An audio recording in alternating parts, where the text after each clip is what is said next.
Thank you. So how many of you would like to have a lot more money in your lives? No, I said a lot more money in your lives. And how many would like to have a lot more happiness in your lives? And how many could stand a heck of a lot more of both in your lives? You've come to the right place. My name is T. Harbecker. Welcome to the Millionaire Mind, the secret psychology of wealth. The first thing I want to do is I want to acknowledge you for being here. There's a saying that says 80% of success is just what? Who can tell me? Showing up. So since I can't reach you all, I need you to do me a little favor. Simply reach around, pat both your neighbors on the back and go, congratulations for being here.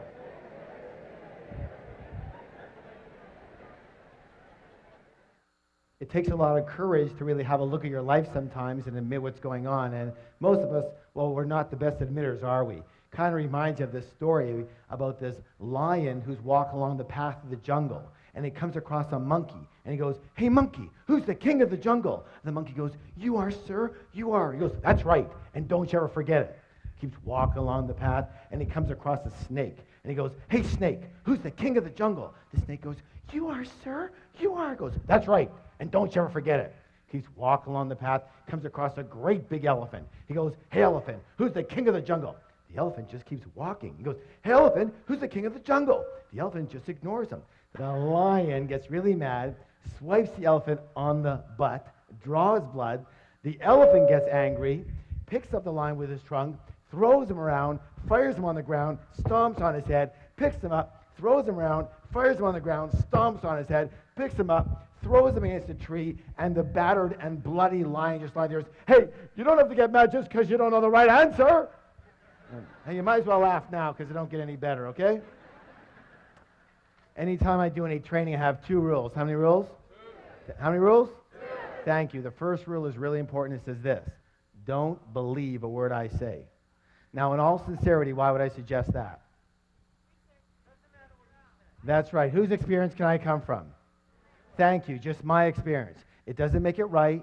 It doesn't make it wrong. It doesn't make it true. And it doesn't make it false. It just makes it my experience. All I can let you know, however, is that the information and principles you're about to learn here tonight totally transformed my life and has now transformed the lives of literally thousands and thousands and thousands of other people. Is it okay if I tell you just a little bit about myself? Thank you. I guess my claim to fame is that I owned at least a dozen different businesses before I hit the age of 30. Included in one of those businesses was opening one of the first retail fitness stores in all of North America. Now, the interesting thing about that company is that I started that business with $2,000 that I borrowed on my Visa card. And from there, I was able to open 10 company-owned locations in only 2.5 years, and then sold half my company shares to a Fortune 500 company for $1.6 million. How many wouldn't mind starting with a $2,000 credit card loan and having $1.5 million in your pocket a couple years after that? Excellent. After that, I kind of semi-retired. I moved down to San Diego, and I began doing some consulting, some one-on-one consulting. And I guess it was pretty effective for people because they started bringing friends and relatives and managers and partners, and pretty soon it was 1-on-2 and 1-on-5 and 1-on-10 and 1-on-20. And someone suggested, Harv, you might as well open up a school already. And I said, you know what? That is such a good idea. And I did. And I founded the Street Smart Business School and taught thousands of people all across North America street smart business strategies for high-speed success. What kind of success, please? Thank you. And it was during these seminars that I noticed something. I noticed something very, very, very, very, very, very strange. Would you like to know what it was? Well, maybe I'll tell you next time, but what it was simply this: that you can actually have 2 people sitting side by side in exactly the same room. And one person would take these principles and they would skyrocket to success. But what do you think would happen to the person maybe sitting right beside them? Not a heck of a lot. And I realized right there, you can actually have the greatest tools in the world, but if you have just a tiny leak in the toolbox, we have a little problem. So I began designing programs based on the inner game. What game? Thank you. The inner game of money and success. And when we blended and combined the inner game with the outer strategies, with the outer tools, virtually everybody's results went through the roof. Does that make sense, y'all? Yes. A good example of what I'm talking about with this inner game is, how many of you notice the phenomenon that when a millionaire loses their money, they generally have it back a very short time later? True? A good example of that is, have you heard of this fellow by the name of Donald Trump? Here's this multi-billionaire who loses everything and more, and 2 years later, he's got it all back again and more. Why does this phenomenon happen? It happens because even though these people might have lost their money, they never lost their most important ingredient to their success, which was their what? Their millionaire? In Donald's case, it's his what? His billionaire mind. Do you realize that Donald Trump could never, quote unquote, just be a millionaire? Let me ask you your opinion. Are you willing? How do you think that Donald Trump would feel if his net worth was $1 million? Yeah, he'd feel poor. He'd feel broke, right? Now, listen, this is the most important thing you could ever learn.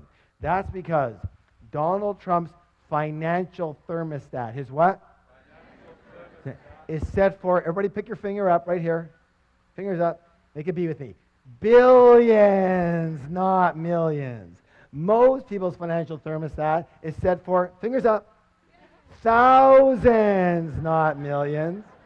Some people's financial thermostat is set for, fingers up, hundreds, not even thousands.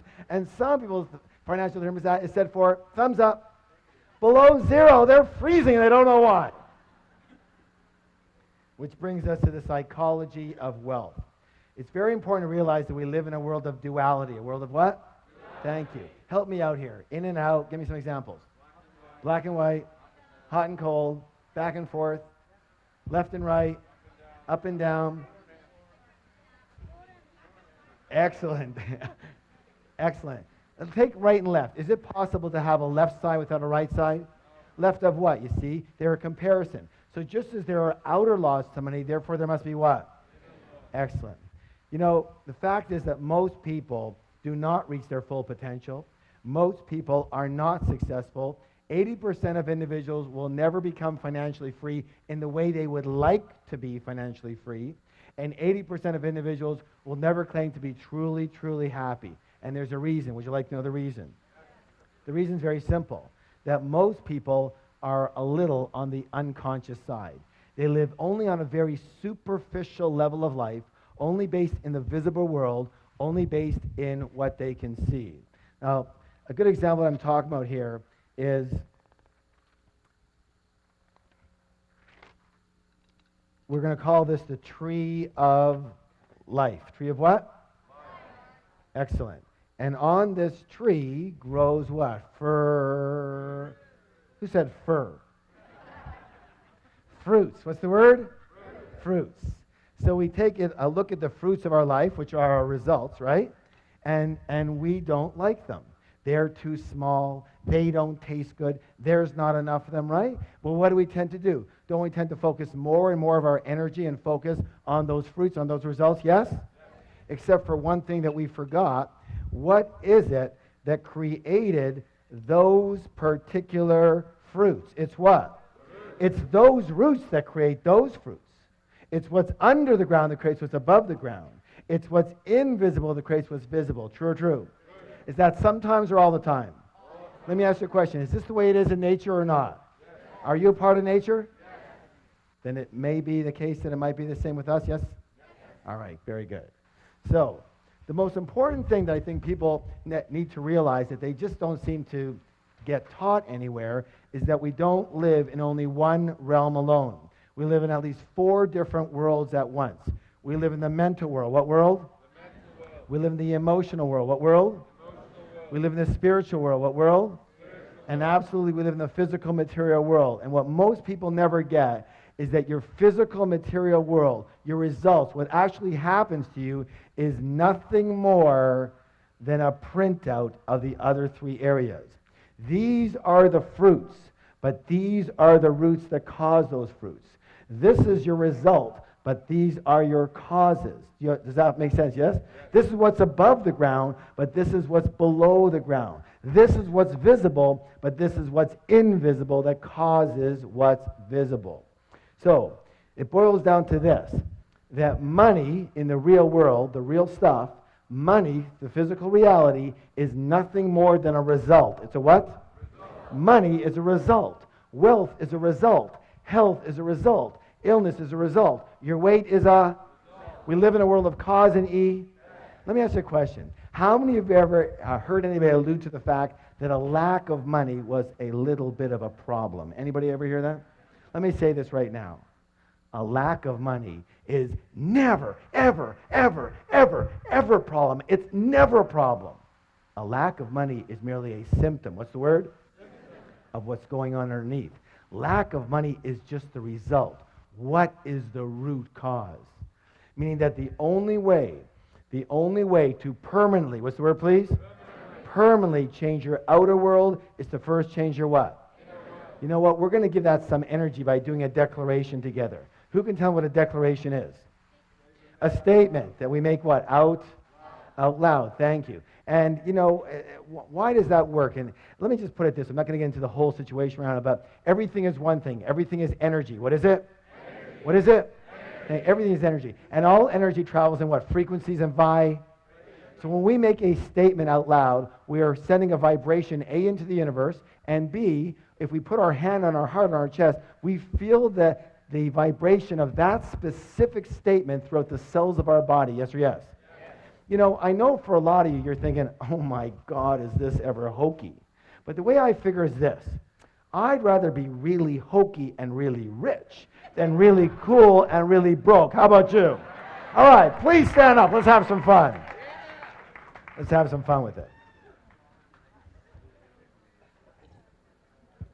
Good job. Now, here's what I want you to do. Put your hand on your chest, on your heart. Sir, your chest, not her chest. Come on, let's go. And simply repeat after me. My inner world creates my outer world. My inner world creates my outer world. Again. My inner world creates my outer world. One more time, twice as loud. My inner world creates my outer world. Now, turn to somebody, look them in the eye, give them a high five and say, you have a millionaire mind. I wanted to share with you what's something called the process of manifestation. The process of what? All right, help me out here. Your thoughts, lead to your feelings, which lead to your results. Excellent. One more time, all together. Your thoughts lead to feelings, lead to. I'm very well known for making the following statement, and the statement is even on the very back of the book that we've been talking about. And it says this. It says, give me 5 minutes with anyone, and I can predict your financial future for the rest of your life. How? Very simply. In a short conversation, I can identify what's called your money blueprint. Money what? Blueprint. Thank you. Each of us has a personal money blueprint already ingrained in our subconscious mind. And my friends, it is this blueprint, more than anything and everything else all combined, that will determine your financial life. You can know everything about business. You can know everything about marketing, about negotiations. You can be the best salesperson. You can be the best at your job. You can know everything about finances. You can know everything about stocks. You can know everything and every strategy about real estate. But if your money blueprint isn't preset for a high level of success, you will never, and I repeat, never amass a large amount of money. And if by chance you do, you will either quickly or slowly lose it. It's very simple. It boils down to that. And the good news is you can actually change your blueprint. Good? So let's talk about the blueprint so you understand it. How is your blueprint formed? The blueprint is formed specifically based on the information. The what? Thank you. The information or programming you received in the past, especially as a young child. Who are some of the primary sources of this information? Parents. Good. Who else? Teachers. Yes, religious leaders. Good. Good. Friends, grandparents. Good. Yes, media. Very good. Culture. Let's take culture. That's a good one. Isn't it true that certain cultures have a certain way of thinking and dealing with money? Yes. And other cultures have a completely different way of thinking and dealing with money? Yes. And let me ask you a question. Does the child come out of the womb doing it that way, or were they taught how to do money that way? Thank you. Put your hand on your chest. Repeat after me. I was taught how to do money. Thank you. And so was I. We were all taught how to do money. And unfortunately, most of us were taught by people who either didn't have a lot of it or who had a lot of emotional issues around it. True or true? So how are we taught? How are we conditioned? 3 primary ways. How many? 3. You guys are doing great. 3. And the first way is called verbal programming. What kind of programming, please? Thank you. That's all about what did you hear when you were young. The second one's called modeling. What's it called? Modeling. That's all about what did you see when you were young. And the third one's called specific incidents. Specific what? That's all about what did you experience around money, wealth, and rich people when you were young. Now, let's talk a little bit about verbal programming. Let me hear some of the phrases that you heard about money, wealth, success, rich people when you were young. What are some of the ones that you heard? Yes, money doesn't grow on. Yeah, what? It takes money to. What else? Money doesn't make you happy. Good. Money's the root of all. Okay. We can't. Yeah. There's never rich people are greedy, criminals, crooks. Wonderful. That's perfect. That's perfect. Yeah. You can't take it with you, right? Spoken like a true spender. All right. Do you want to hear my father's favorite? Anytime I asked him for anything, he'd growl at me and go, "Hey, what am I, made of money?" I used to joke around with him. I go, "I wish. I'll take an arm, a leg. I'll take a baby finger, Dad." He never laughed once. Never once. Let me say this. All, what's the word? All. Each and every statement you heard when you were young, every one of those is lodged in your subconscious mind and part of the blueprint that is running your financial life. Let's talk about the next one, modeling. Here's an interesting one. What were your parents or guardians like in the arena of money when you were growing up? Did one or both of them manage money well, or did they mismanage money? Were they spenders or were they savers? Were they shrewd investors or were they non-investors?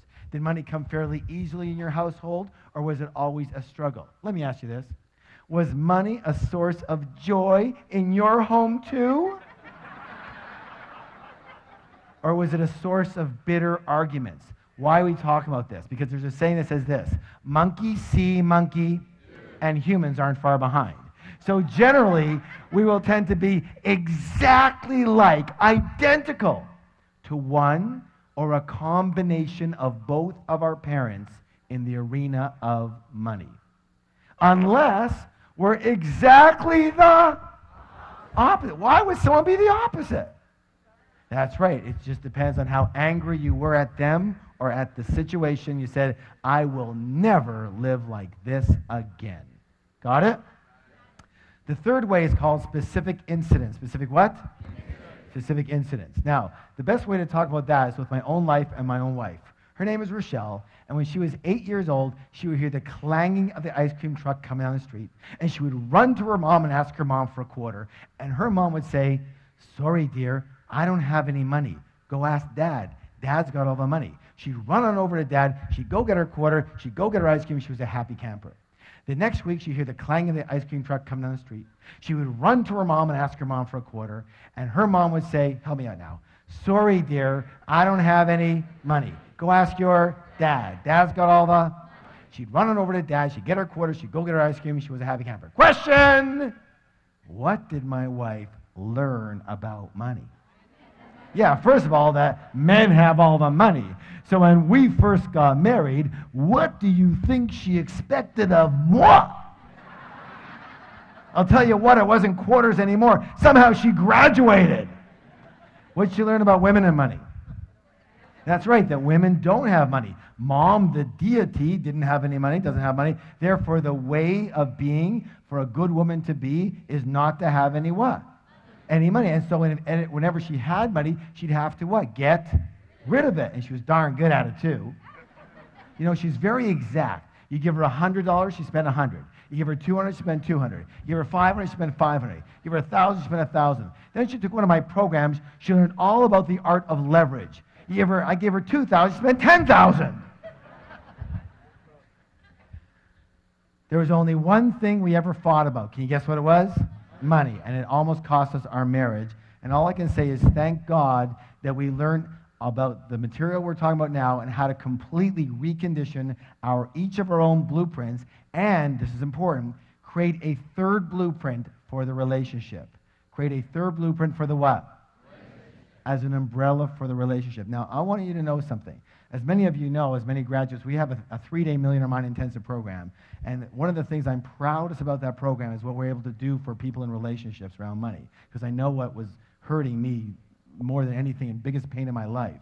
And what people don't really get is that each of you have your own blueprint, but you're going to need a third blueprint, like an umbrella blueprint, agreements, for example, on how the relationship's going to work around money. And most of us never entered a relationship with that in place. True or true? And most of us have never looked at it like that and go, let's create an umbrella blueprint, have we? And until you do, you'll always have problems with other people around money. So, all I can say is that it worked like magic, and we have never had a disagreement since. We fought every single day. Now, you would think that's an exaggeration, wouldn't you? I wish. No, some of you going, no. I wish. Every single day for 9.5 years. And we have never had a single disagreement around money since. And now it's been 11 years.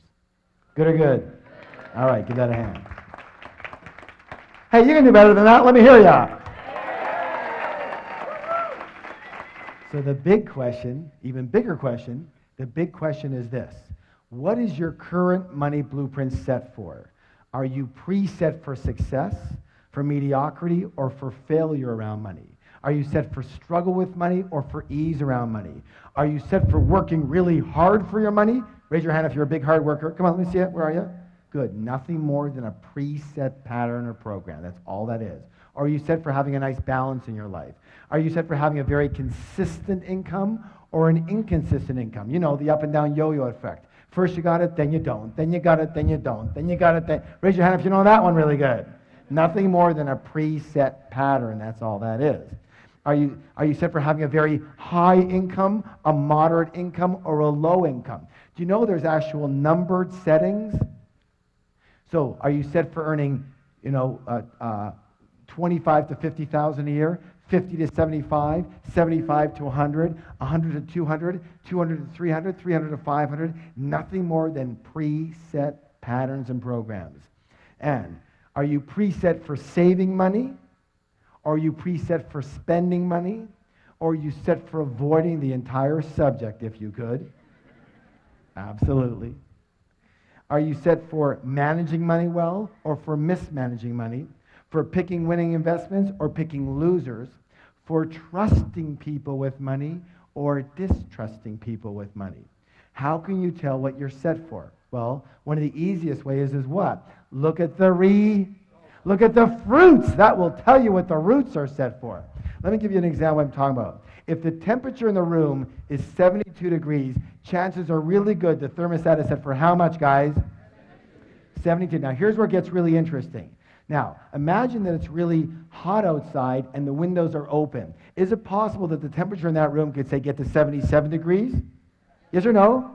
But what will eventually happen? Thank you. The thermostat will kick in and drive that temperature back down to 72 degrees. Now, is it possible that because the windows are open and it's very cold outside, that the temperature in the room could, say, go to 65 degrees? But what will eventually happen?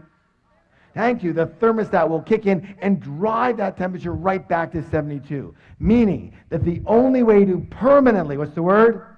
Thank you. Permanently change the temperature in that room is to change that what? Thermostat. And the only way to permanently, what's the word? Permanently change your money life, your financial results, is to change your money what? Thermostat, otherwise known as your money blueprint. Does that make sense to you? All right, excellent. Now, who can tell me one of the simplest ways to make change? Decide one. What else? Yes, become aware of it. Good, good. Yeah, someone said marry rich. That's good. That's close. That's good. Obviously, one of the easiest ways to make a change is to model. What is it? Model people who have blueprints set for high levels of success. High levels of success, yes? And those people have a name. They're called rich people. And so one of the things we're going to do in the second part of the program here is talk just a little bit about how rich people actually think quite differently than most other people. But before we do that, we have to take a little stretch. So please stand up.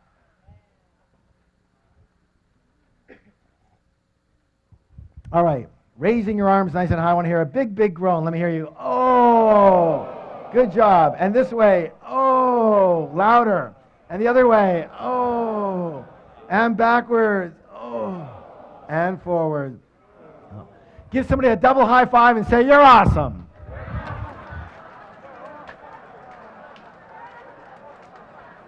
And have a seat. Have a seat.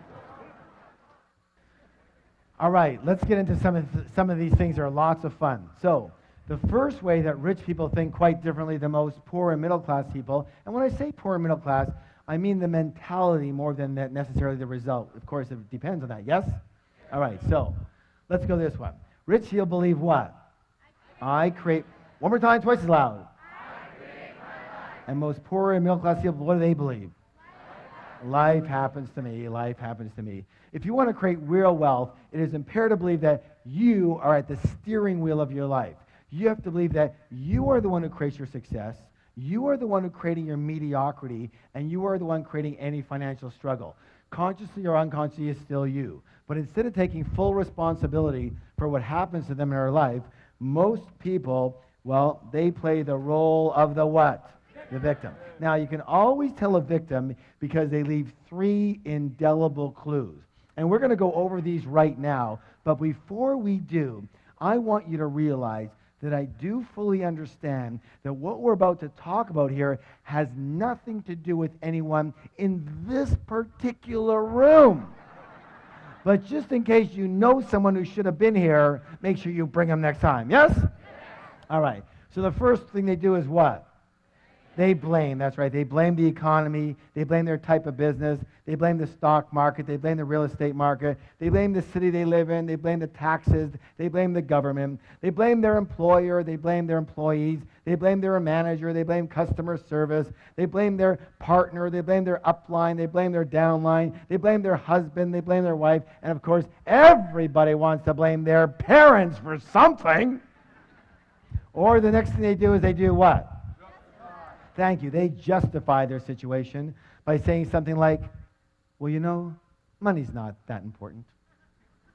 Let me ask you a question. If you said that your husband or your wife or your boyfriend or your girlfriend wasn't that important, would they be around for very long? I don't think so, and neither would what? You know, neither would money. And people come up to me in my major seminars all the time, and they'll walk up and they'll say something like that. They'll say, well, you know, Harv, money's not that important. And I'll go, you're broke, aren't you? And they'll go, well, right now I'm a little short. No, not right now, always. You've always been broke, yes or yes. And they go, of course they're broke. Of course they're broke.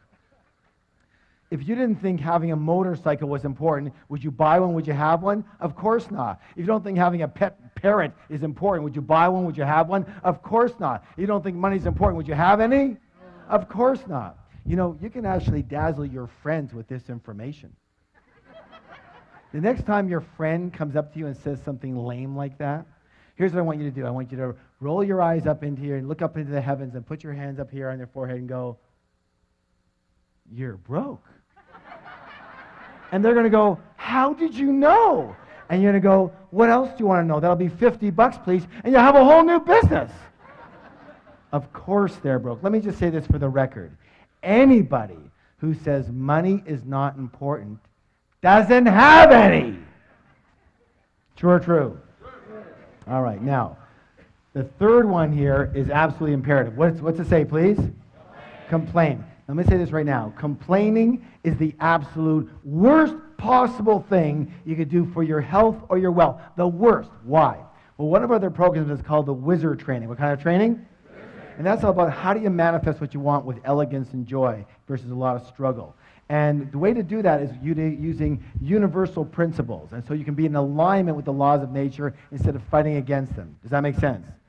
All right. And one of those principles I'm sure you heard of, and it says this. I want you to repeat it. It says, what I focus on expands. Let me hear you. What I focus on expands. One more time. What I focus on expands. Tell somebody else, please. Excellent. Now, here it is. Let me ask you a question. When you are complaining, what are you focusing on? What's right with your life or what's wrong with your life? And since what you focus on expands, what are you now going to get more of? What's right with your life or what's wrong with your life? Absolutely, you're going to get more of what's wrong with your life. When you are complaining, you are actually attracting crap into your life. When you are complaining, you turn into this big, giant crap magnet. And have you ever heard that complainers, they usually say the same thing, say, well, of course I complain. Look how crappy my life is. And now you know better, so you can say, no, it's because you complain that your life is so crappy. Shut up and don't stand near me. So I'm going to give you some homework. Are you willing? An action plan. Now, here's what I want you to do. For 7 days, how long? 7 days. No complaining. Not out here and not in here. And when you can do that for 7 days, I promise miracles will occur for you. And it's got to be a whole 7 days. Why? Because you still might have some, residual crap coming to you from before, right? Because crap doesn't travel at the speed of light, It travels at the speed of crap, and it's really slow. So it has to be a whole 7 days. Are you willing? All right, good job. Now, here's the thing you have to understand. Here's the secret. Are you ready for the secret? No, you're not ready. Are you ready for the secret? All right, lean forward, hands on your ears. Let's see them. Okay, here we go. Ready? There's no such thing as a really rich victim.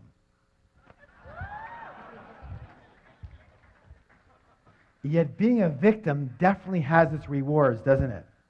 What's the big reward people get out of being a victim? That's right, they get attention. Is attention important to most people? It's the most important thing to most people. Why? Because when we were infants, we made a mistake, and a big one. Almost all of us. And what we did is we equated attention with love for the purposes of survival. But they're not the same at all. Does that make any sense? And because of that mistake, most of us really don't even know about true love. We know about what's called ego love, meaning we love another person